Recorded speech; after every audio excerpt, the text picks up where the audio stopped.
मैं यहाँ पे यूरोप में हूँ गुज़िश्ता 10 दिन से। मैं जहाँ पे गया हूँ ना, लोग एक ही बात पूछते हैं कि इमरान खान बाहर कब आएगा। लोग एक ही बात पूछते हैं कि इमरान खान बाहर कब आएगा, और उन्होंने उम्मीद सिर्फ इमरान खान से लगाई हुई है। ये लगभग 1 करोड़ से ज़्यादा ओवरसीज़ पाकिस्तानी है जो पूरी दुनिया में है। ये इतनी बड़ी तादाद है कि एक मुल्क बनता है इतने लोगों का, और ये 1 करोड़ से ज़ायद पाकिस्तानी पूरी ताकत से इमरान खान के साथ खड़े हैं। ये आटे में नमक के बराबर बहुत थोड़े से लोग हैं जो किसी और पॉलिटिकल पार्टी के हो सकते हैं। ये सबके मिला के 5% भी नहीं होंगे। पाकिस्तान में इमरान खान की जितनी मकबूलियत है, ओवरसीज पाकिस्तानियों में उससे बहुत ज़्यादा मकबूलियत है, और लोग इमरान खान को अपने मसीहा के तौर पे देख रहे हैं कि वो पाकिस्तान को इस गर्दाब से निकाल सकता है। वैसे भी आप देखें तो पाकिस्तान के जितने भी मसाइल हैं उनमें 90% जो इस वक्त सूरत हाल है, अगर इमरान खान के मामला या जो पॉलिटिकल इस्तेकाम पाकिस्तान में आ जाए, वो मामला ठीक हो जाए तो मामला बेहतरी की तरफ चल पड़ेगा। लेकिन नहीं, एस्टेब्लिशमेंट ने भी और तजर्बे करने तो कर ले। आज सारे इमरान खान पे भू उठा के इल्ज़ाम लगा देते हैं। ये ज़रा आप स्टेटमेंट तो देखें ना ज़रा, ये ख्वाजा आसिफ साहब का, कि सियासत में बदतमीजी और गालम गलोच की रवायत इमरान खान और यूथियों ने डाली है। अब ये यूथिया जो लफ्ज़ है ना, ये मैंने पहली दफ़ा बोला है क्योंकि ख्वाजा आसिफ जैसे वज़ीर दिफा ने इसको ट्वीट किया है। तो अब ये इस किस्म की बड़ी नफरत वाली बातें इसमें लिखी हैं, और जी पीड़नी कर दिया किसी जगह पे, किसी जगह कुछ लिख दिया, किसी जगह गाली वाला लफ्ज़ बोल दिया। ख्वाजा आसिफ ने बड़ा गंद मारा अपने इस ट्वीट के अंदर, बड़ी अजीब अजीब बातें की। अब मैं ज़रा दिखाता हूँ कि ये नफरत एक्चुअली फैलाई किसने। ये कहते हैं ना इमरान खान ने नफरत की सियासत पाकिस्तान में फैलाई है। तो सबसे पहले शुरू करते हैं, आपको दिखाते हैं जुल्फ़िकार अली भुट्टो की आवाज़ क्या कहती थी, और जुल्फ़िकार अली भुट्टो के अल्फाज में आपको सुनाता हूँ कि उनके अल्फाज किस तरह के थे। उस वक्त तो इमरान खान सियासत में नहीं था। ये सुने आप। ना मंजूर जहन्नम में जाए, सुअर के बच्चे जहन्नम में जाए। ना मंजूर जहन्नम में जाए, सुअर के बच्चे जहन्नम में जाए। मुझे बताएं कि ये गंदा लफ्ज पाकिस्तानी अवाम के लिए, पाकिस्तान के शहरियों के लिए, क्या इमरान खान ने कभी बोला?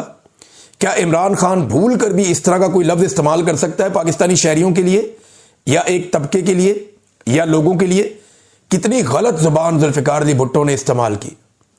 तो तब तो इमरान खान ने भुट्टो को सियासत नहीं सिखाई थी। अब ये देखें, असफंदयार वली, ये बाचा खान की औलाद हैं, एमएल वली खान साहब के बड़े हैं। अब इनका आप स्टेटमेंट सुने, क्या इनको भी इमरान खान ने तरबियत दी थी? इधर सुनिए आप ये क्या कह रहे हैं। कुत्ते की वैसी भी उम्र कम होती है, अगर जब कुत्ता पागल है तब तो सब लोगों को निकलना पड़ता है। अब ये पीपल पार्टी कुतिया पागल हो गई है, इसके पीछे निकलना पड़ेगा। कोई तरीका नहीं आपके पास, और पूरे कौम को निकलना पड़ेगा, पूरे कौम को निकलना पड़ेगा।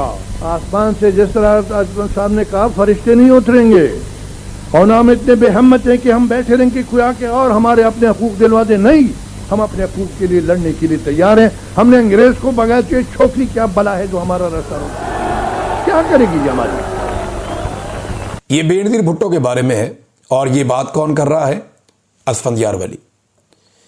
इनको इमरान खान ने सियासत सिखाई थी, या इमरान खान साहब ने इनको ये वाली जुबान सिखाई कि ऐसे बोलो?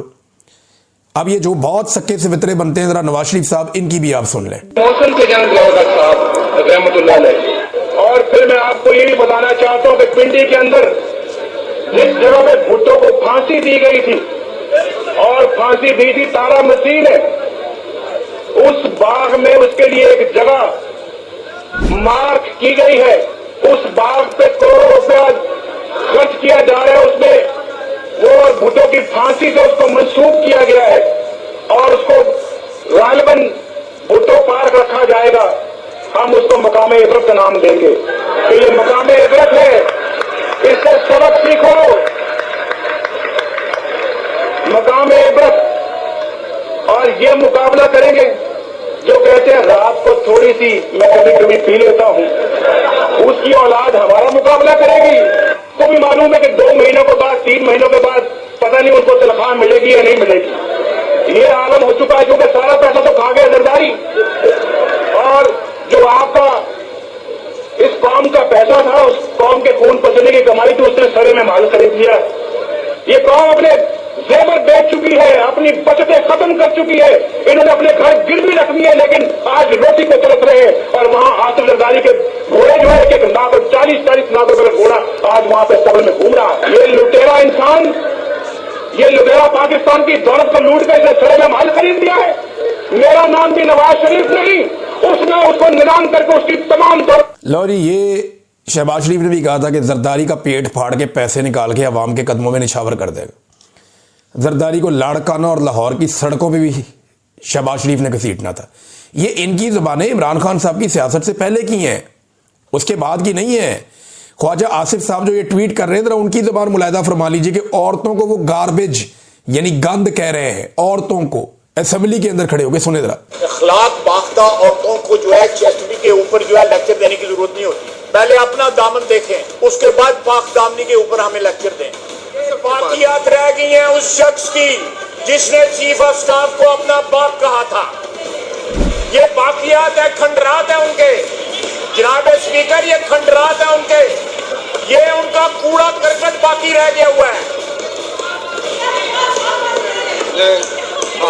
ये लफ्ज कूड़ा करकट जो है वो मैं एक्सपंज करता हूं। गार्बेज रह गया हुआ है उनका यहाँ पे, which has to be cleaned। आज उसको अदालतों में पेश होने की जरूरत नहीं है। अपने वर्करों को कैद करवा के खुद चूहे की तरह चुपता फिरता है। जिस शख्स को औरतें डिफेंड करें उसकी जुर्रत और बहादुरी क्या होगी। जी, ये ख्वाजा आसिफ की जुबान का एक हिस्सा आपने मुलाहिदा किया, वैसे बहुत सारे ऐसे और भी हैं। एक आपको और सुनाते हैं, ये देखें।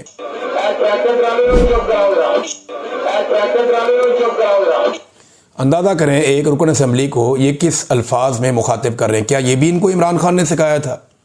अभी तो मैंने आपको MQM पीपल्स पार्टी और PMLN की वो वाली लड़ाइयाँ नहीं सुनवाई जो इमरान खान साहब की सियासत का उरूज आने से पहले ये एक दूसरे के साथ लड़ते थे, और उसके अंदर जो ये घटिया जुबान इस्तेमाल करते थे, क्या वो भी इनको इमरान खान ने सिखाई थी? ये ना मसला ये है कि ये सारे आपस में गंदी जुबानें बड़े लंबे अरसे से इस्तेमाल कर रहे हैं। बेनज़ीर की गंदी फोटो में फेंक दी, कभी फातिमा जना की बेहुरमती कर दी, कभी बेनज़ीर की जो बेहुरमती कर दी, कभी बेनज़ीर की वालदा की कर दी, कभी नून लीग की कर दी। ये एक दूसरे को गंद मारते रहे, हमेशा ये गंद मारते रहे एक दूसरे को। लेकिन इमरान खान साहब आगे ना सियासत में, तो इमरान खान की मुखालफत में ये सारे के सारे नेक परवीन बन गए अब, और इंसानों को लगता है कि इनसे ज़्यादा बेहतर कोई नहीं है। ऐसा लगता है कि इमरान खान साहब को ना एडवांस में कुछ चीज़ों का आइडिया हो जाता है, और उन्होंने पहले ही बता दिया था कि ये बुशरा बीबी को क्यों अटैक करते हैं और वजह क्या है इसके पीछे। इमरान खान साहब ने बताया था कि बुशरा बेगम पर जुल्म इसलिए किया जा रहा क्योंकि मेरे दौर में जब आसिम मुनीर को ओहदे से हटाया गया तो उन्होंने जुल्फी बुखारी के जरिए बुशरा बीबी को मुलाकात का पैगाम भेजा था, जिसे बुशरा बेगम ने टुकरा दिया था। इसीलिए आसिम मुनीर ने उन पर सख्तियां रखी हुई हैं। अगले वीलॉग में आपको बताऊंगा। अब तक के लिए इतनी, अपना ख्याल रखिएगा, अपने चैनल का भी। अल्लाह हाफ़िज़।